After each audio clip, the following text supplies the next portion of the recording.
será uma nova participação da Janaína Pascoal no CNN Arena. A Janaína que deixou o Joel Pinheiro da Fonseca incrédulo com os comentários em defesa das empresas que usavam mão de obra escrava. Você assistiu isso? Assisti, cara. Não, e assim, ela parece que ela tá o tempo todo assim recebendo, sabe?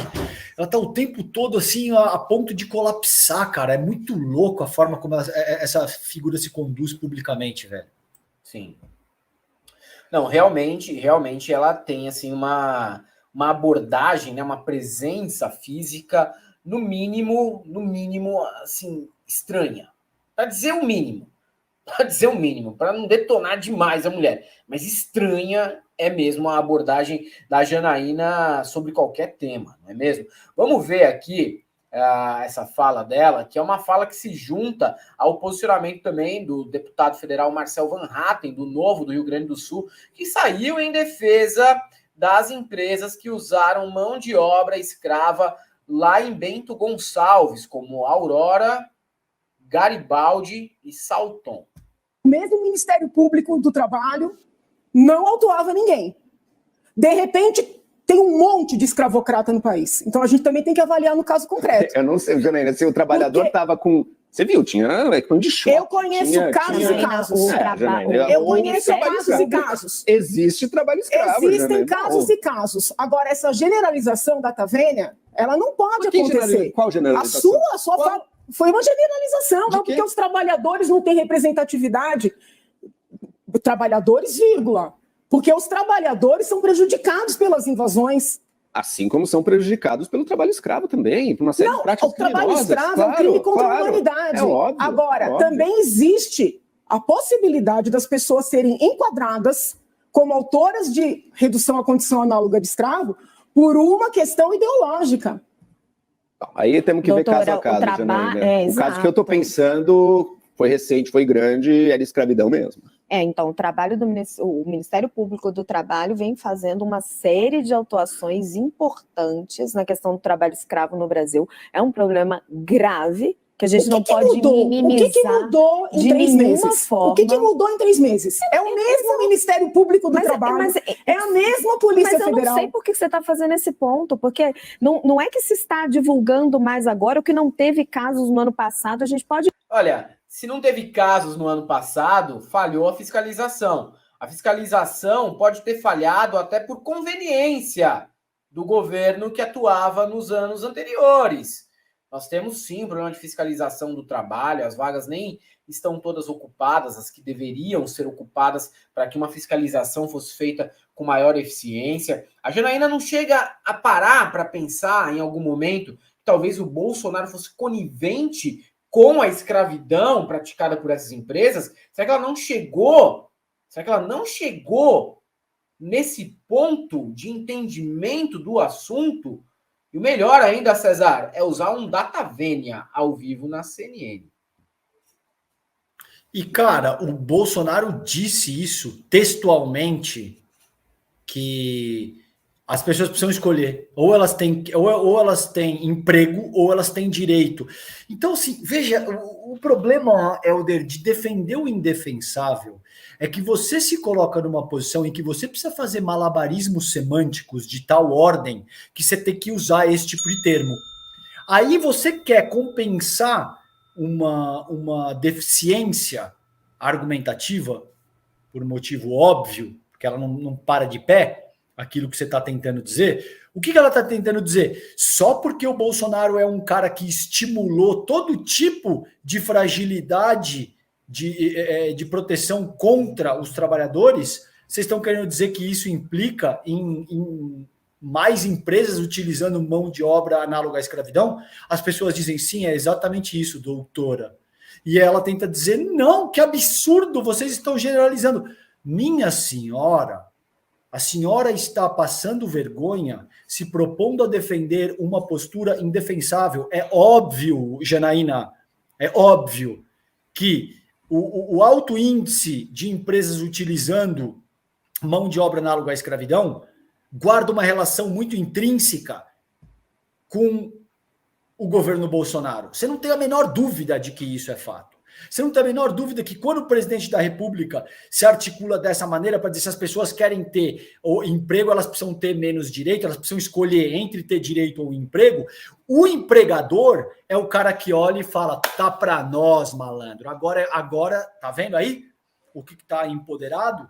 A gente vai para cima dessa galera, meu irmão, e vai passar o rodo, entendeu? Agora, cara, você veja que para você conseguir estar à direita da Raquel Landim, do Joel Pinheiro, e quem mais está ali? Felipe Moura Brasil, né? E o Hélio Beltrão, precisa ser uma figura muito especial, essa tal de Janaína Pascoal, hein, meu mano?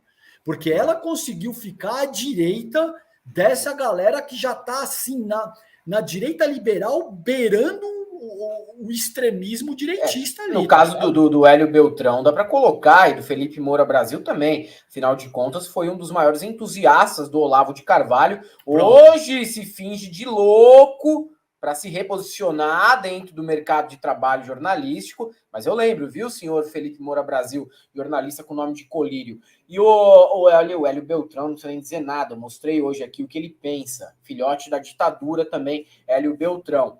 Quanto a Janaína Pascoal, ela consegue o feito de estar à direita desses dois.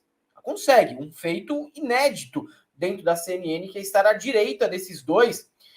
Eu vou colocar para rolar aqui mais um pouco das frases da Janaína Pascoal, mas cabe lembrar que enquanto a Janaína ganha espaço, não só ganha espaço, ela conseguiu fazer com que a CNN derrotasse a Globo News e a Jovem Pan no mesmo horário, tá? Falando esses absurdos aí. A Globo dispensa jornalistas de ótima qualidade dos seus quadros, porque começaram a pesar demais na folha salarial e existe também um movimento de precarização da mão de obra jornalística dentro da TV. Você dispensa, assim, sumidades do jornalismo, pessoas que trabalham muito bem, independente de você concordar com a linha editorial da Globo ou não, e emprega a Janaína Pascoal na bancada CNN. É isso que nós estamos vendo. Nós estamos vendo também uma desqualificação daquilo que se propõe a ser jornalismo dentro da TV brasileira. Vamos colocar para rodar mais um pouco aqui. Realizar um levantamento e depois trazer isso. Cheio de casos.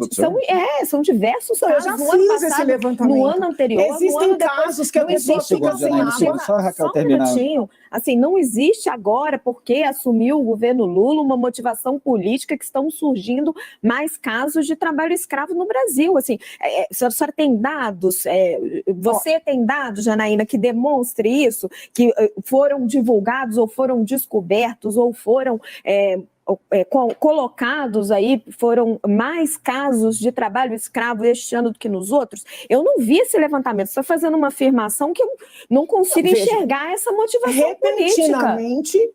Vários casos aparecem. Não é repentinamente. E repentinamente, muitos políticos de esquerda passam a exigir desapropriações por força desses casos. Isso é fato. Bom, Janaína, se houver algum caso...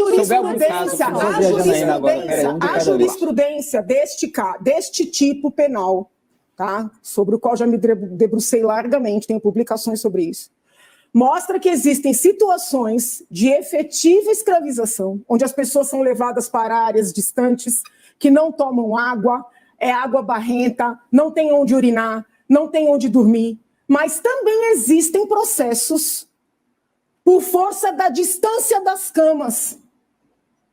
Você tem ali um quarto com 2 beliches e vai lá o fiscal e mede e faltam 2 centímetros na distância. Então, a gente tem que olhar com lupa, né, para saber exatamente se são mesmo escravocratas ou se existe um movimento para criar essa onda de que todo produtor é criminoso, é miliciano, é escravocrata, para ensejar desapropriações. No mínimo, nós temos que olhar com cautela.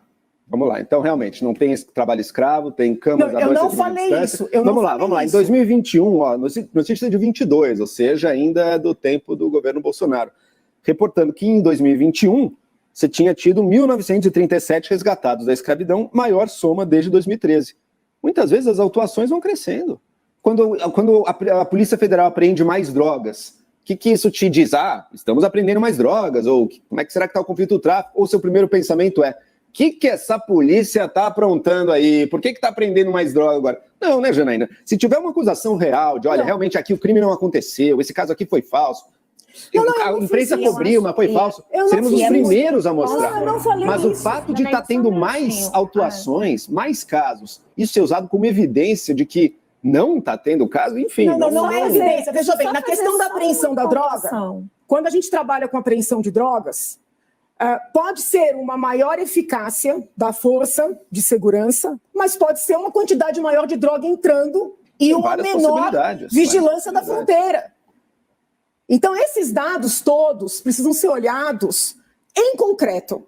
Nós não podemos comprar narrativas. Então, Janaína, pode ser que o governo atual esteja trabalhando mais e melhor para autuar quem está praticando escravidão, ou pode ser que a prática da escravidão tenha crescido desde a reforma trabalhista. Será que também não se encaixa essa lógica aí? Tudo para esse povo é narrativa, tudo para esse povo é mentira e estão tentando criminalizar o produtor rural, estão tentando criminalizar o empresário. Veja bem, eu sou jornalista e eu estou aqui fazendo críticas ao jornalismo. E não é a primeira que eu faço hoje, com o César, que também é jornalista, com o Demore, que saiu daqui e também é jornalista.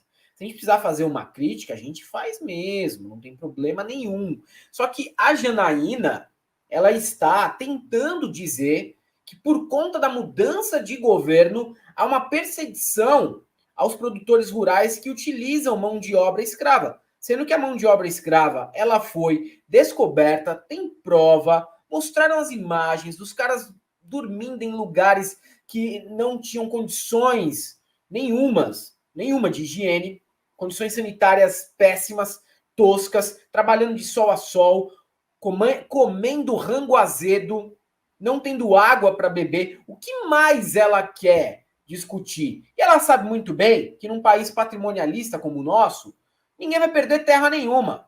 Isso daí, inclusive, pode estar previsto. Está previsto na Constituição, em perder as terras. Mas não vai perder. Ela fica jogando como se fosse já causa ganha para quem impede, né, a desapropriação dessas terras, mas não vai perder. Infelizmente, não vai. Deveria perder. E deveria perder toda a fortuna, deveria perder tudo. Mas não vai perder. E ela sabe que não vai. Isso é para inflamar a extrema-direita. Ela sabe disso. E você viu, sabe o que é mais chocante desse contexto? É que você não viu. Essa mulher é uma operadora do direito, extremamente perigosa, extremamente faz um populismo extremamente virulento e barato. Vocês lembram dela sacudindo a bandeira do Brasil, dizendo da cobra, a gente quer ser governada por uma cobra, e esse tipo de coisa, entendeu? Em momento nenhum você viu essa pessoa demonstrar preocupação com os escravizados. Você não viu nessa fala dela ela te dizer assim, caro Joel, me parece que é uma situação absolutamente estarrecedora, que a gente precisa olhar com muito mais cuidado, são seres humanos que estão sendo submetidos a situações absolutamente degradantes e que ferem aquilo que a gente entende como direito humano elementar e básico no começo do século XXI. Sabe com quem que ela está preocupada, cara? Com os latifundiários que vão perder as terras. Ela está preocupada que essa é uma narrativa que a esquerda está tentando generalizar para expropriar terras dos grandes latifundiários do país. Quem dera. Quem dera a gente tivesse uma esquerda corajosa nesse nível, César. Exato. Nem reforma agrária a gente fez. Mas veja que enquanto figura pública, ela se sente confortável o suficiente para comentar casos análogos de escravidão. Veja, a pauta é casos, empresas que utilizam mão de obra análoga à escravidão. E essa pessoa se sente confortável para te dizer que tem que tomar cuidado para não prejudicar as empresas.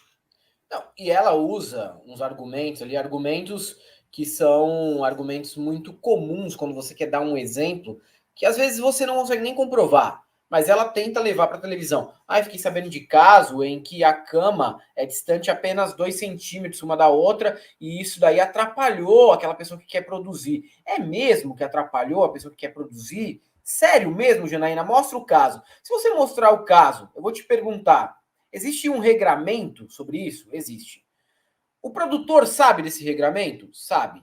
Então, por que que ele não colocou em prática? Ah, mas isso atrapalha o pobre do empresário. Ele só quer mesmo ajudar os pobres a terem uma vaga de emprego. Vocês ficam implicando com distância de cama. Vai você dormir a 2 centímetros de um desconhecido. Vai você. Você iria dormir a 2 centímetros de um desconhecido para ganhar uma merreca no fim do mês? Não, né? Então, uma pessoa que não tem um mínimo de dignidade, para essas pessoas, como a Janaína Pascoal, é muito. Ela acha que é uma folga a pessoa querer ter um mínimo de dignidade. Água fresca, um rango fresco, dormir ok, poder trabalhar só aquele horário que foi estipulado, não ter que assumir outras funções para as quais não foi contratada. Tudo para eles é folga. Ah, uma pessoa é folgado demais. Por isso que não dá certo, entendeu? Esse povo aí que é mamata. Mamata? Vai você colher uma uva lá. Vai você. Tô falando pra Janaína aí. A Janaína não aguenta. Eu não aguento. Imagina a Janaína colhendo uvinha e dormindo com os pés sujos de barro numa cama ao lado de um desconhecido. As pessoas não têm empatia nenhuma. E mesmo se colocando no lugar das outras, elas não conseguem ter também. Conseguem ver como se fosse uma grande folga e um grande exagero do trabalhador. O Helder, e veja como tudo isso e os temas que a gente tratou aqui ao longo desses 100 minutos de live agora estão absurdamente correlacionados, porque, via de regra, são pessoas que estão em estúdios, no ar-condicionado, que têm uma vida muito boa, exatamente aquilo que eu argumentei com o Superman. Você acha que a Pascoal ela vai sair desse estúdio aí da CNN, ali na Avenida Paulista, ela vai jantar onde? Tá entendendo? Vai lá no Rubaiá, vai no Gero, vai em algum restaurante desse tipo. Restaurante que a gente nem não pode passar nem na porta. Exato. Então tem uma polícia para nós. Ou vai no Spot ali do lado e restaurantezinhos fancy, entendeu, meu? Uhum. Você acha que ela tá preocupada efetivamente com mão de obra análoga à escravidão? Ou ela tá preocupada em lacrar para uma base ultradireitista do conforto do ar-condicionado dela no estúdio e as consequências práticas que se explodam, cara? Uhum. Você acha que o Nicolas está preocupado? Se vai morrer mais gente trans quando ele põe uma peruca e se conduz dessa maneira no plenário da Câmara? Você acha que o Eduardo Bolsonaro está preocupado quando ele posta fotinho com arma, que vai ter uma pessoa que vai se inspirar nesse tipo de coisa para matar o Marcelo Arruda, para promover outros tipos de assassinato? A gente não... Cara, eu disse isso pro Superman na Jovem Pan. Eles assinam cheques, Helder, que não é da conta deles que o valor sai. Entendeu? E aí fica fácil, meu mano. Aí fica fácil. Você vai lá, fala a borracha que você quiser. A pauta é trabalho análogo à escravidão. E essa mulher se põe a defender as empresas, cara. É muito louco, velho. É muito louco isso. Francamente, é assim, é surreal.